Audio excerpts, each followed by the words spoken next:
Hi, guys. Welcome to Presentation Rule. Anyhow, I wanted to just talk about today. I just created this presentation for you to make sure that you know the expectations, the rules, the guidance, and tips on how to create a presentation successfully in my classes that I'm teaching. Okay. So let's go ahead and start this slideshow. If you don't know already, my name is Dr. Constance Leland. This is about presentation. So, the first thing that I wanted to talk about in our agenda is how presentation should be used. Like everybody knows a presentation, but they don't really know what the usage of presentation, what is the content should be. Why do we even care about presentation, right? Everybody needs to know how to present successfully. What is my expectations in class when you do your presentation at the very end for your final project? What are the rules? And then I'll give you guidance on that. So the first thing that I wanted to talk about is the presentation use. Okay. So, what is the use of the presentation? Why do we even do it? Why can't we just write a paper? That's probably the questions that you will get used or ask a lot, especially if you are also a teacher.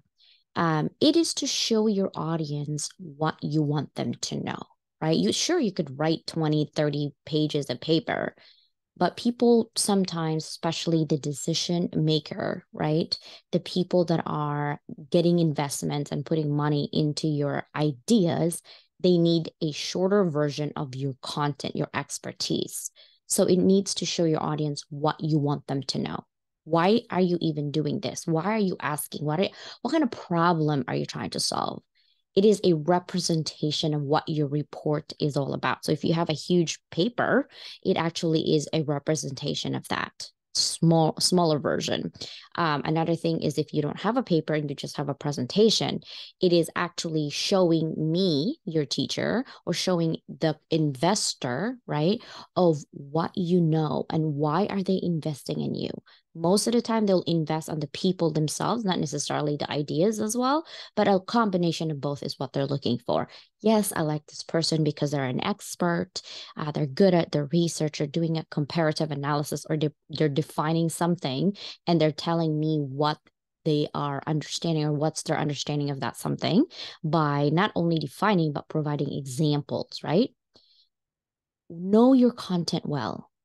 Teachers, investors, audience knows if you actually know your content based on how you present yourself, based on the information you provided, if you are actually reading your notes or the slide notes, right?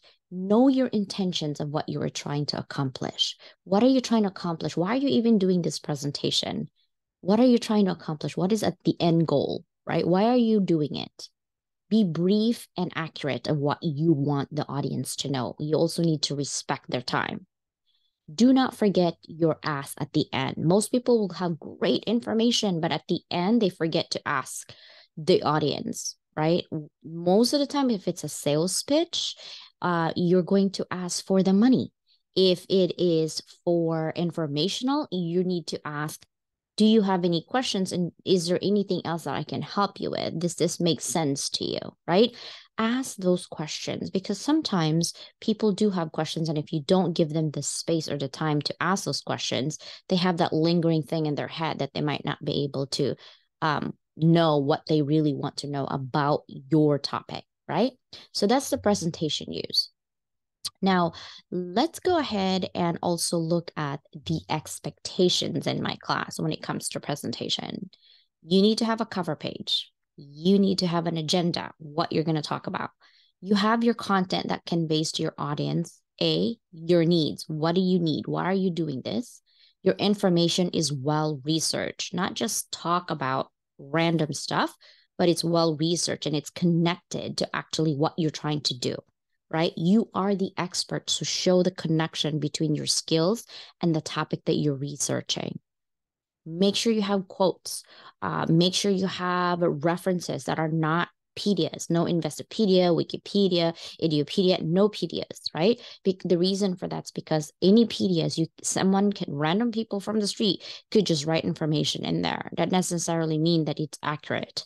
So look for your library, look for the information that's already well researched by third party by doing a peer review article or a book that's already in Cengage, right? You have those tools.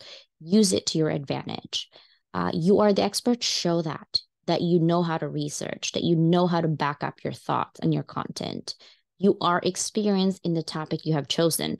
A lot of time people present something that they really don't know anything about. And so it shows through the comfort level of how they're presenting their content, but also the way they present themselves in the presentation, during the presentation time. You know what you are asking at the end. Again, that ask is super important. You end it with a reference page, right?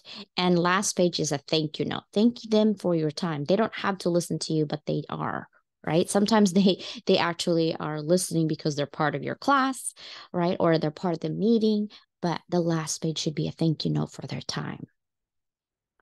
Now, the rules of engagement when it comes to presentation is absolutely, and I just hate it. That's a strong word, hate. Absolutely no sentences allowed. We're here in the meeting because you are the expert.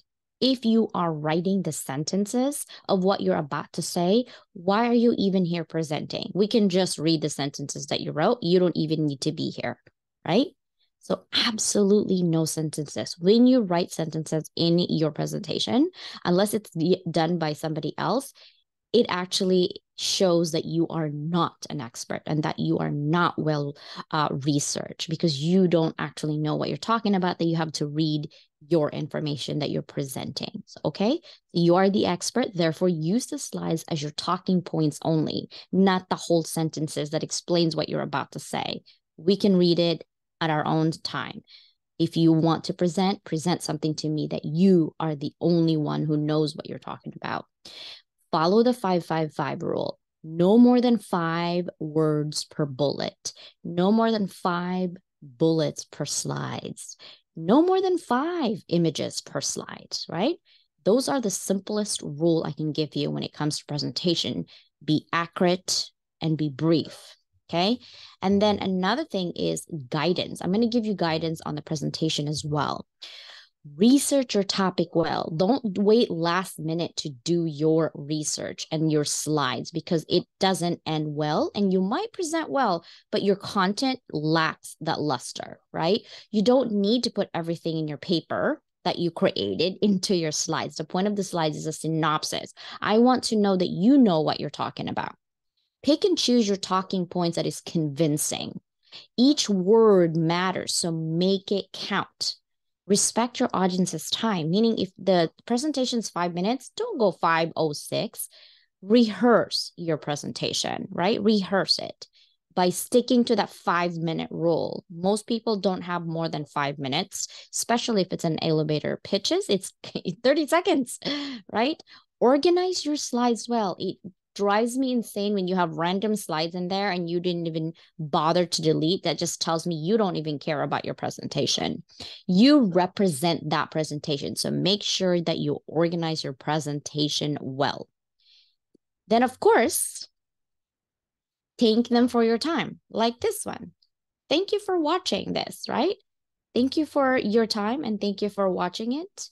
And this videos, I will see you in class. Have a fantastic day. Bye.